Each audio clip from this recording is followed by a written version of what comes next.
ho, ho, ho, ho.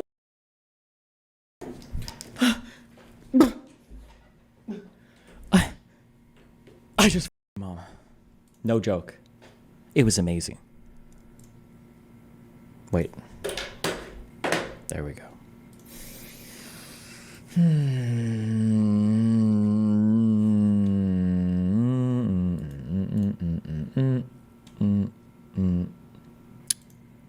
How's life? What are we doing? No. What is this? Oh, we're gonna be spamming this stupid star bullshit. Okay, here.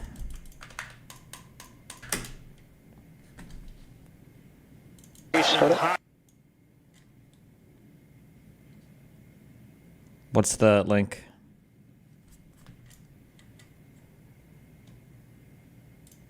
Oh wait, it already happened? Oh, okay, then I don't care. Don't give a fuck. More leaked audio. Bannon bragged that he used to help smear Hunter Biden. This is from 2 years ago.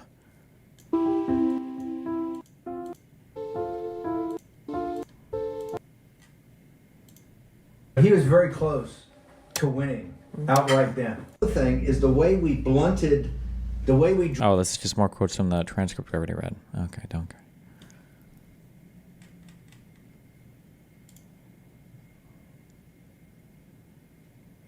Who is Jamie Kennedy? Am I supposed to know who this guy is? 1 month ago. Please.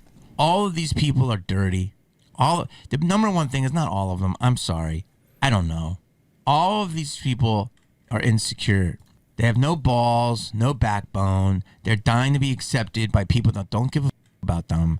They're dying to be rich and live in a place that's hollow and no one to share it with. Their relationships are hollow. Their conversations are hollow. Their thought processes are hollow. They're just shells. They all have imposter syndrome. They all are emperor's new clothes. There is a lot of bums. There's a lot of people that fail upward.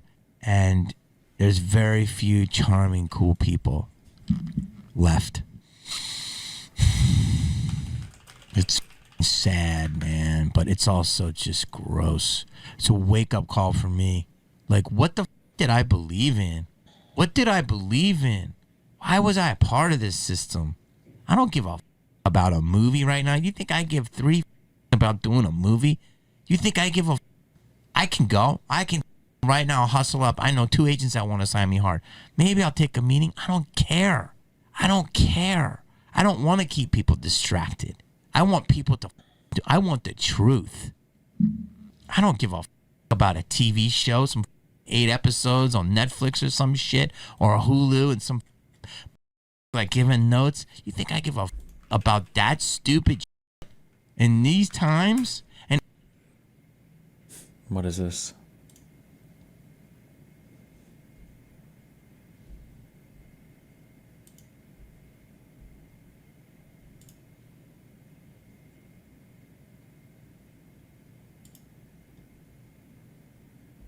The efficiency. It's a big deal.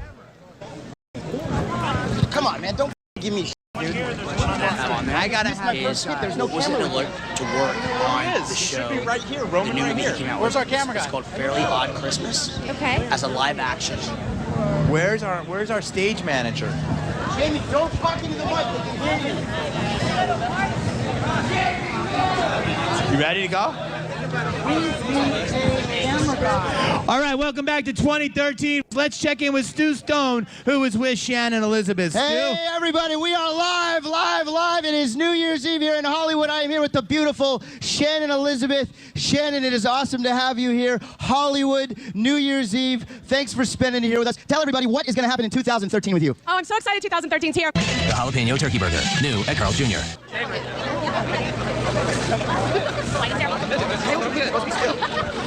Supposed to be still. Are we back? Are we back? All right, going green never looks so good. We're going to throw things over to Jamie. Jamie, what's going on over there? Are you jealous that I'm hanging out with a hot Playboy model and a really hot burger? Actually, it's me, Jesse Stu Stone. I wish I was Jamie Kennedy. But you know, all of this green stuff has Jamie acting a little bit different. You'll see what I mean. Check this out. Is it just a bunch of audio technical issues and shit? Is that, or does something like crazy happen at the end, or?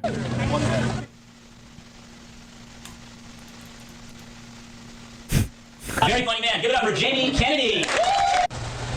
Well, I can honestly say I have never laughed more at any of Jamie Kennedy's material. Now, I have someone here that is even greener than Jamie and probably just as funny. Who knew that green could be so sexy? Ladies and gentlemen, please welcome Anna Rosales. Hello, Anna. Anna, I got questions. I know you've got answers. Can you tell us first and foremost, how can we improve the energy efficiency in our homes? Hi, Stu. It is a pleasure to meet you. All right, what time is it? How much time do we have? What time is it? 11:15. 10 minutes. What are you guys gonna do at midnight? Why don't you just be early? 10, 9, 8, 7, 6, 5, 4, 3, 2, 1. You guys sure are quiet for a bunch of people. For a whole bunch of sexy people. Did you see Malibu's Most Wanted growing sing this up? song with me, okay? As loud as you can. Bring in the new year. Sing it. Sing your heart out. Are you ready? Yes. If you don't know the words, just yell. Ah. Okay, here we go. Games, changes, and fears. When will they go from here? When will they stop? I believe that fate. Here we go. What's your name, sir? Talon motherfucking Pro. Hey, it is New Year's Eve 2013. What is your name? His mother. That'd be fucked with.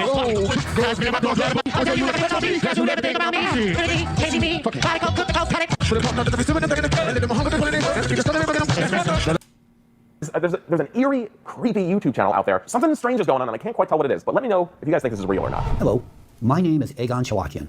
The impetus for my address today is the release of the highly impactful documentary film, The Impact. It's kind of like a doomsday cult slash not. Basically, the message is we're destroying the planet and everything's going to go to heck. And so they're going to make 3.5-hour long documentaries every week about why the Earth is failing. Sam, why do you think this was AI? I thought this was AI because this YouTube channel has multiple videos posted where this guy is staring right into the camera for hours, saying the most nonsensical AI-generated sounding stuff. Those who actually truly pull the strings will vanish from sight, and like the dung beetle, will now attempt to burrow even deeper. He doesn't move. Look at his hands. Look at his hands. They don't move. They are like, it's like frozen PNG.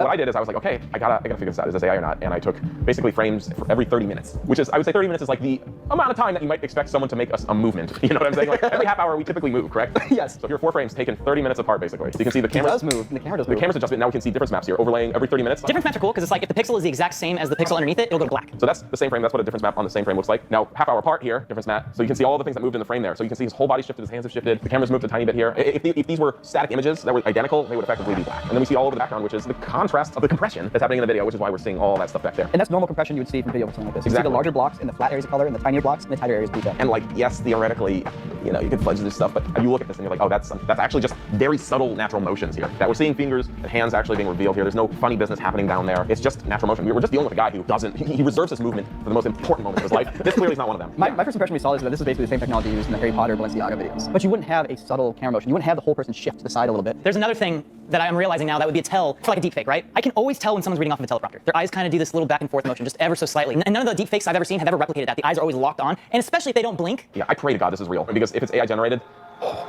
well, God, the world's over. We also, none of us mentioned the Adam's apple. This man's Adam's apple is dancing. No, it is like, it's like Geppetto's puppet shop up in that collar. It's totally that like dark web conspiracy stuff. But ultimately, like, I think what we're dealing with here is basically it's fake content that is being funded by some overseas entity. Or just some old guy who's like, I gotta make my impact. I feel like it's just Egon writing speeches through ChatGPT and then recording it. Egon, you gotta chill, man. You gotta selfie it once in a while. You gotta get some angles. You gotta put a smile on the face. You gotta just relax a little bit. Do human things. Yeah, do human things to connect. Do human things, touch my hand. No. Come on, I want to prove that you're not just an element of Compton. No, I am. Randy, you're giving it away. So that's the point of bringing this up, though. It was eerie. It's creepy. I thought it was like some of you had just put together the best deepfake and you couldn't figure out what was deepfake. But yeah, it turns out it's actually easier to pay a dude to read off a teleprompter for 3 hours than just actually make the world's most cutting edge video generator. I think that's the most important Sam, are you real? Yeah. So what's the moral of this? When looking at something, you want to see if it is real. Look at the Adam's apple. Look at the body language, see if it synchronizes with the talking. Look for artifacting around the lips. Oh, and finally, look for that contrast. Is everything really contrasty and tone mapped? Probably generated. Back in the day when there weren't like... Wow.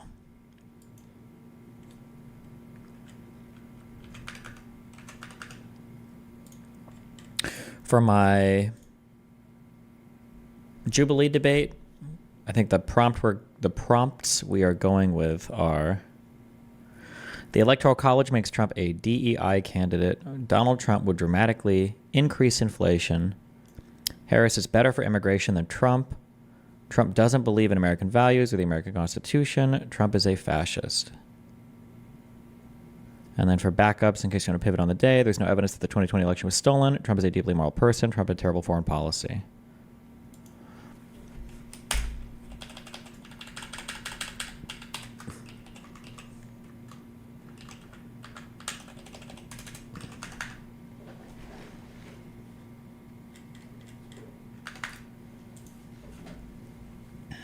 Let's watch the Dean video.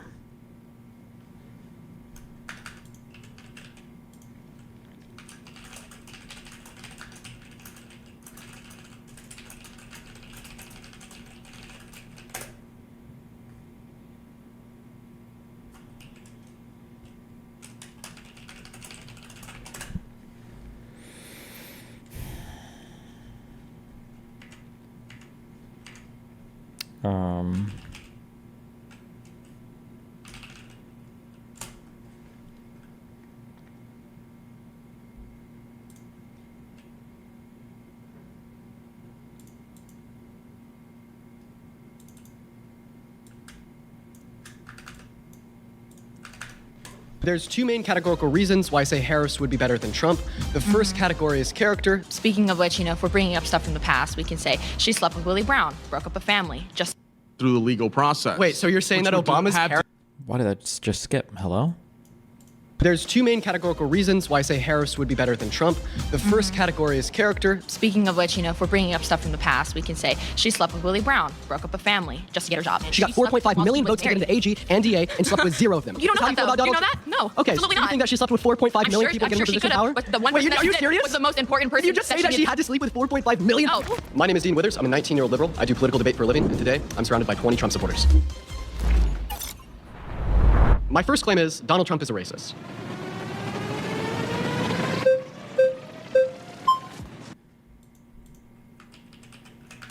Whoa, wait, hold on. Quick pivot.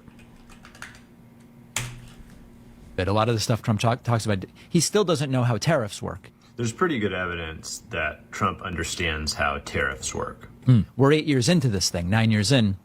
He still thinks China pays the tariffs. Well, in a way, they do. It just depends. In a way, they do. It just depends on what you're talking about. If you want to be hyper technical, when somebody is selling a product, they have to consider what the market will bear for that product.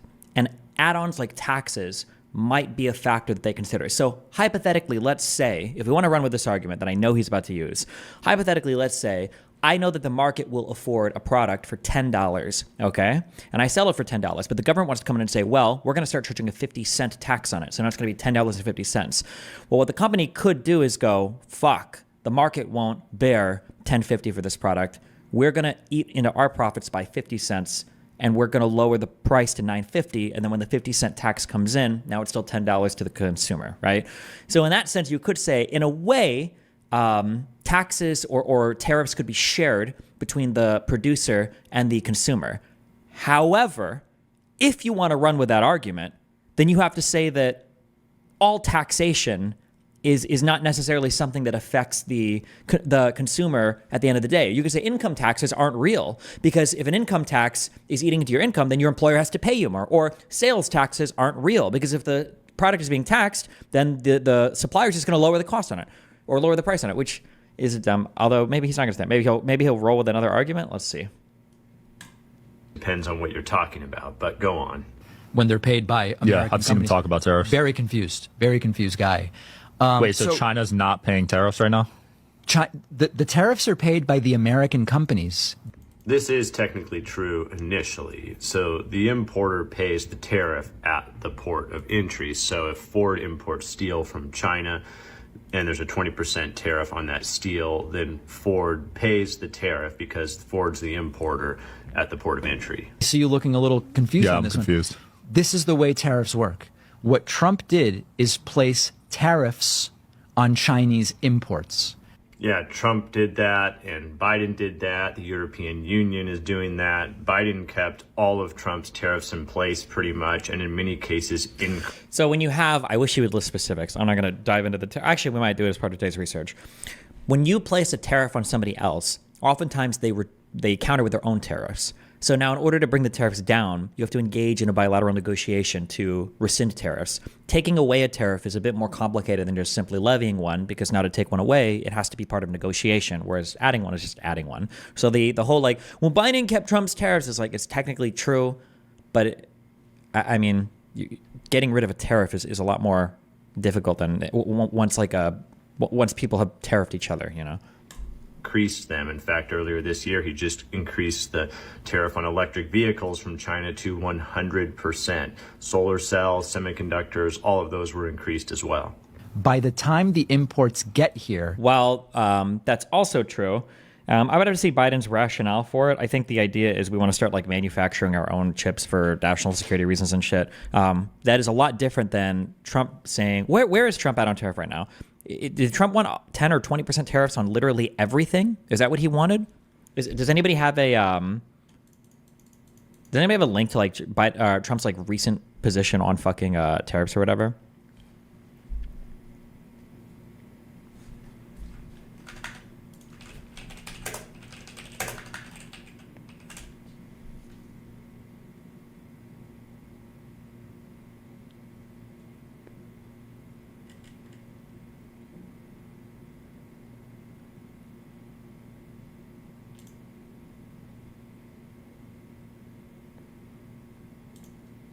During the presidential debate, the candidates discussed Donald Trump's plan to increase tariffs on imported goods. He's proposing a 60.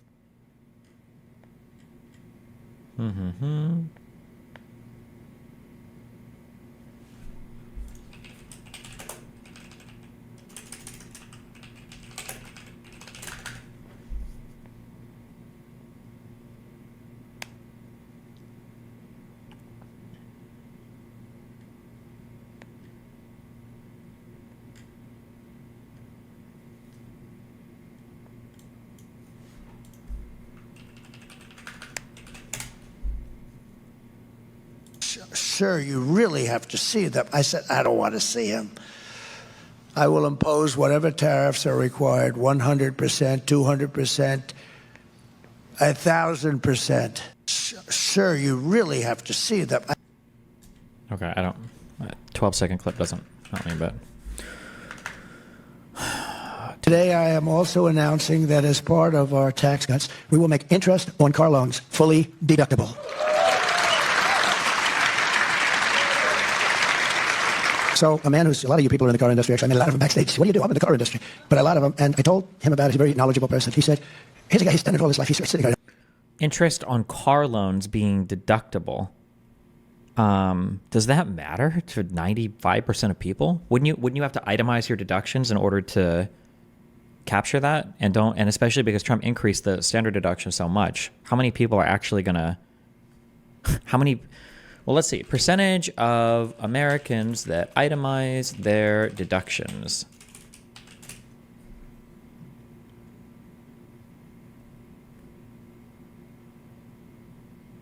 Yeah, after the Trump tax cuts, it's 9.5% in 2020. So this is like affecting nobody, but whatever. Okay.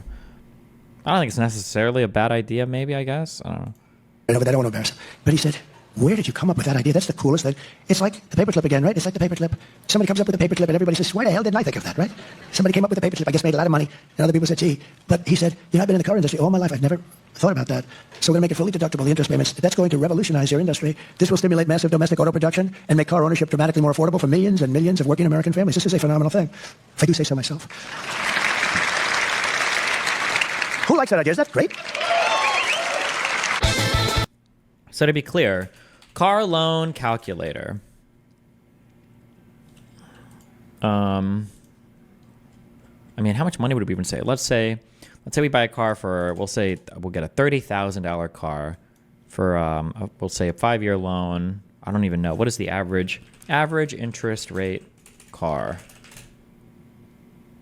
It's 6.84% for new cars. Okay. We'll say 7%. We'll say 6,000 down. No trade-in. None of this bullshit. We live in Florida. Fuck sales tax and all this bullshit.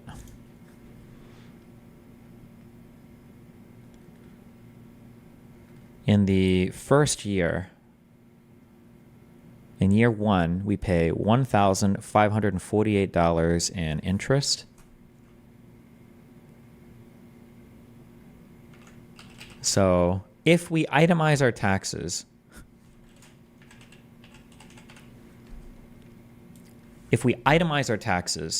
assuming, so we've already got a bunch of other things, and if we do a $30,000, it'd be a $24,000 loan at 7% interest, we would be able to deduct like $1,550 from our taxable income, which would save us, what, maybe $300? If I'm kind of guessing, maybe $300 or $400 over a year. Is that really the huge stimulus that we need to be able to afford a ton more cars? Like, okay, I don't know.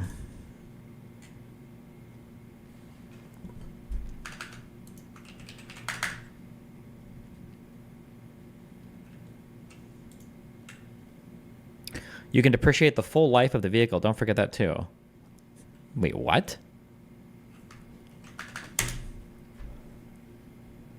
President Trump's new trade plan to protect American workers. February 27th, 2023.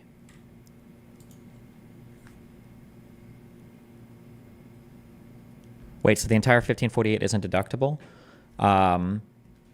Correct. Or, well, hold on. It's a tax deduction means that you're taking away income from your taxable income.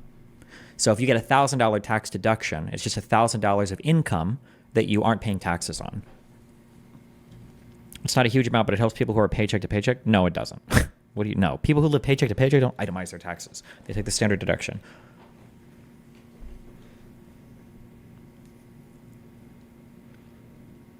Universal baseline tariffs. This is a terrible, horrible idea that would fuck with the world economy. This is such a horrible, horrible, horrible, horrible idea, but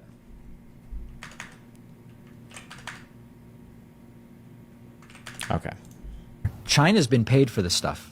Maybe they get net 120 terms, right? But in a sense, China has already transacted. The American company who brings the goods in pays the tariffs. Really?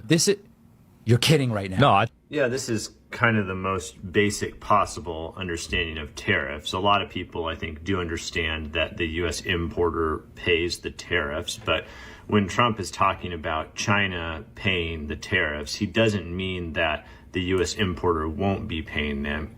He means that ultimately the price will be passed along to Chinese companies and the Chinese government. You see, what happens is the Chinese government currently subsidizes a lot of Chinese companies with billions of dollars so they can compete in global markets, including the United States market. So Chinese companies flood the United States market with bottom-of-the-barrel priced goods in order to gain market share in some of these markets and ultimately bring down the United States economy and hurt United States producers and manufacturers.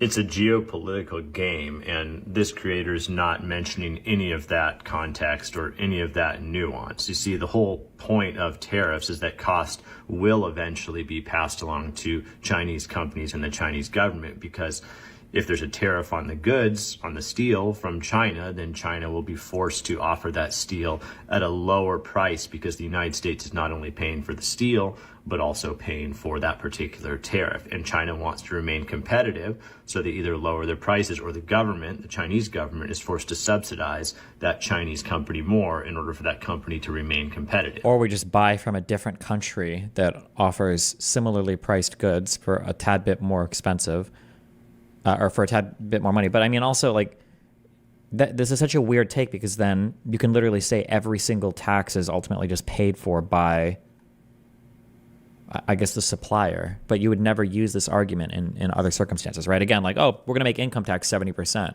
And it's like, well, if you want to hire better talent, you're going to have to pay them even more money. So ultimately, the income tax never hurts an individual worker. It just hurts it's kind of a dumb argument.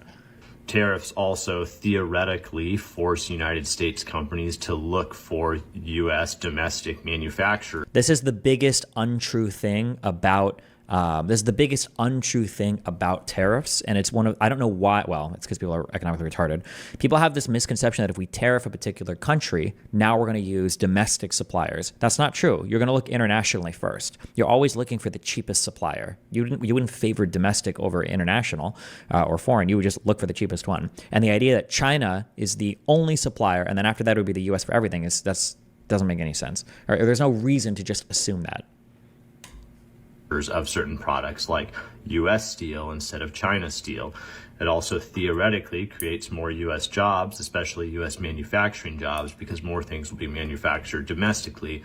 So that's a broken window fallacy. What he's saying there is, if we can just, like, there's a fallacy in econ where if you go into a neighborhood and you break a window, it's actually really good for the economy, because now you can bring in a window fixer and you've got a guy who makes a new window and you're employing these people, and that's really good. You're helping the economy. So technically destroying shit is actually really good.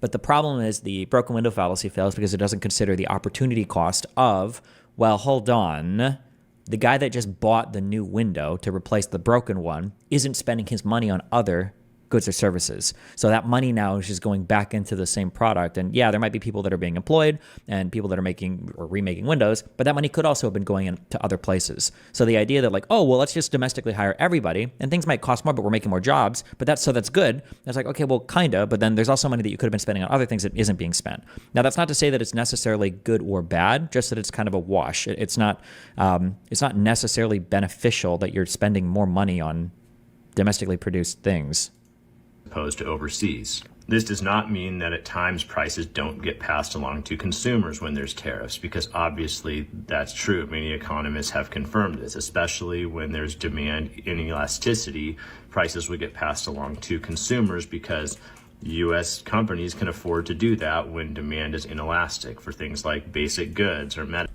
demand.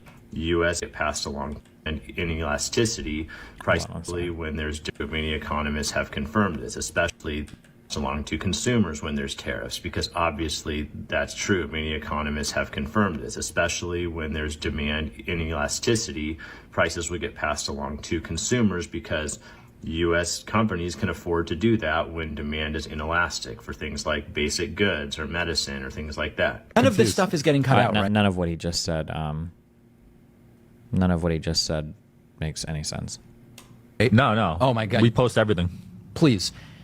The tariffs are paid by the company that does the importing. Yeah, again, we've established that. The question's not who pays the tariff at the port of entry, it's who bears the ultimate cost of the tariff. And that question is much more complicated and really not suitable for a cool soundbite on TikTok.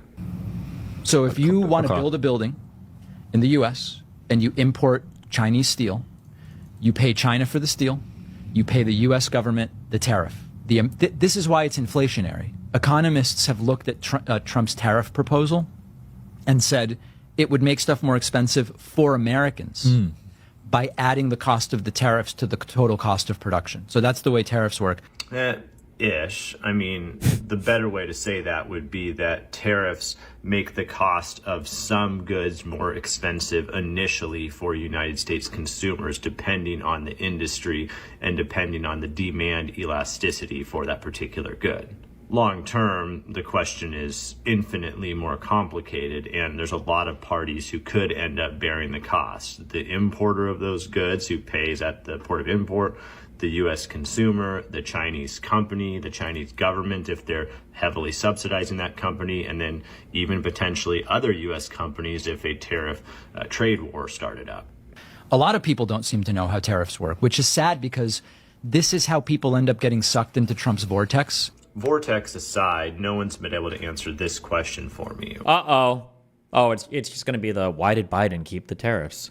Why is it so terrible when Trump put tariffs on Chinese imports, but it's so great when Biden does it or the European Union does it? I mean, we kind of have to pick a lane, and I don't think that tariffs across the board are a good idea, but we should discuss past tariffs honestly. And so the difference is that I don't know what the econ understanding in the Biden administration is but when Trump did tariffs on China, again, it's very fallacious to assume if I just tariff those guys, now we're going to do all of our production domestically. But that's not enough. You probably have to do something to help your domestic production as well.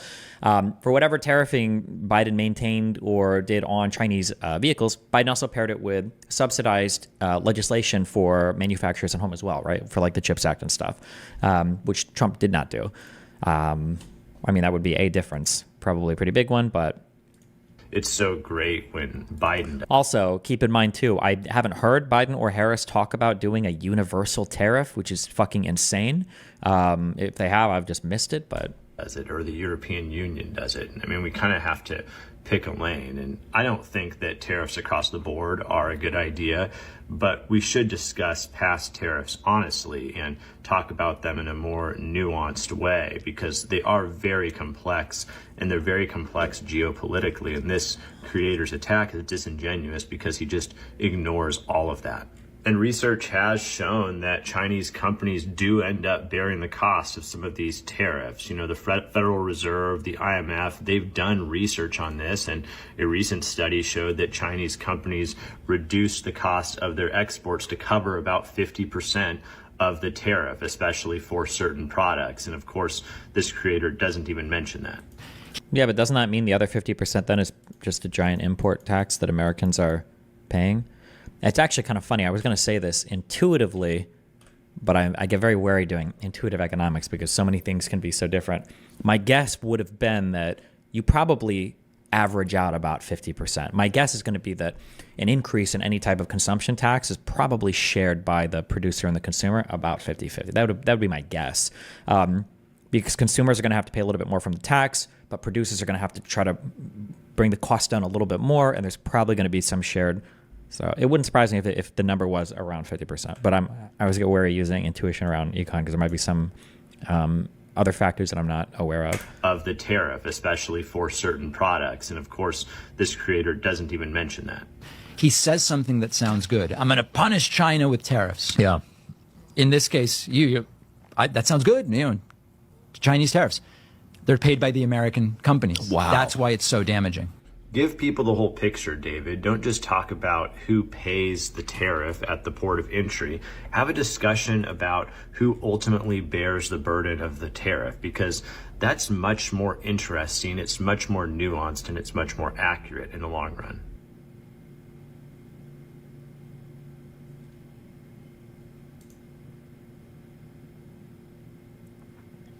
How everyone's always on about like the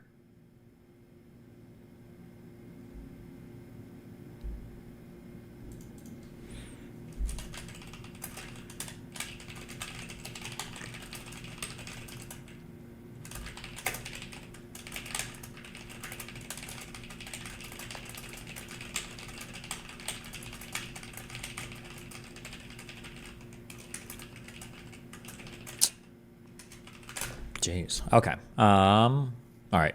Anyway, good 46 seconds into the video. Diversion. Let's LFG.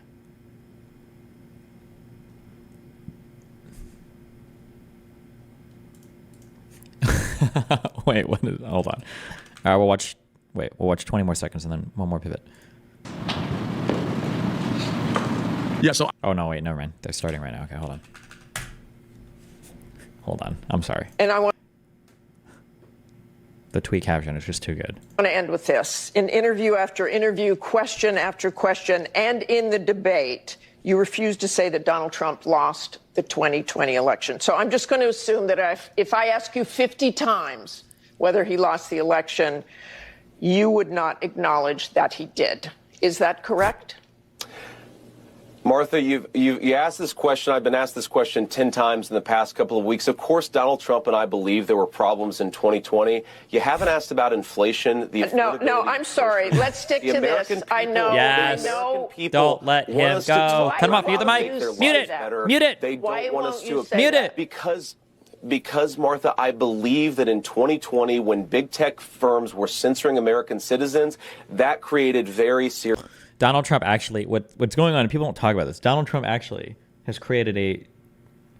Can you have a chastity cage for balls? He has a chastity cage for J.D. Vance's ball sack. And if J.D. Vance ever answers in the affirmative, yes, we did lose the election, then the cage crushes his ball sack. So he can never, ever honestly answer this question. Serious problems. And by the way, Martha, you're a journalist. You represent the American media. Look at the polling on this. A lot of Americans feel like they were silenced in the run-up to the 2020 election. That is such a bigger issue. That fundamental problem than me and Donald Trump talking about it. And unfortunately, but Martha, I don't understand why you won't just say it if you believe it. Won't just say what? That I think the 2020 election had some problems? I've said that repeatedly. Did Donald Trump lose? That's the question, and you know that's the question. Martha, I've said repeatedly, I think the 2020 election had problems. You want to say rigged? You want to say he won? Use whatever vocabulary term you want. I want to focus on the fact that we had big technology firms censoring our fellow citizens. Why didn't you ask him 50 times? That's what I was waiting for.